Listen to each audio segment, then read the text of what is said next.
All you need to do is pick up the phone.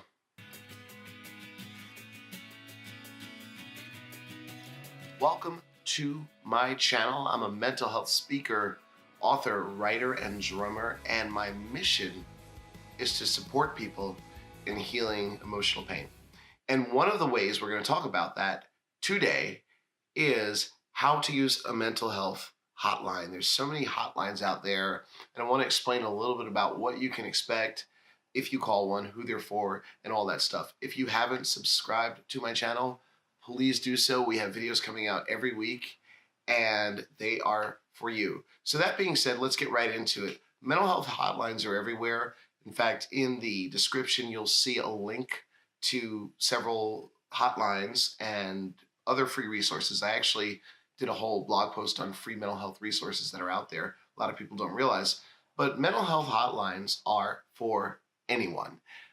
What happens is when someone's struggling or a family member loves someone who's struggling and you need help, you can just pick up the phone 24 hours a day and get a trained counselor to talk you through what's going on and to give you some help that you need and give you some resources. Now, a lot of times people might think, well, my situation is too severe or not severe enough to call a hotline. Don't ever question it.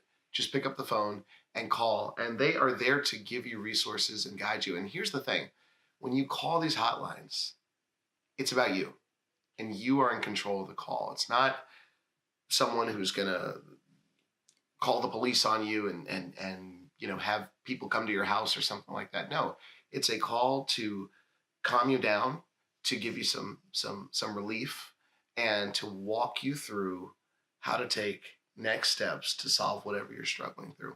So I really encourage you to do that. Some of them do have a recorded message. And just remember, they are not just for people who are struggling. Hotlines are for anyone. So I challenge you, if you are just not even sure, but you're just having a bad day, your family member is struggling, your friend is struggling, just pick up the phone and call a mental health hotline. So again, I'm going to leave a link to a bunch of different mental health hotlines in the description below. So please check those out. Keep those somewhere. Thank you for watching my video. If you liked it, please click the thumbs up. If you didn't like it, please click the thumbs down and leave me a comment. Let me know what other mental health hotlines are out there. If you have some that you want to share with me. I don't think I have all the ones that are out there on my little blog post, but I'd love to hear from you. And also, if you have any tips and experience, let me know. I'd love to read that in the comments below. So thank you so much for watching. Again, if you haven't subscribed, please do so and have a great day.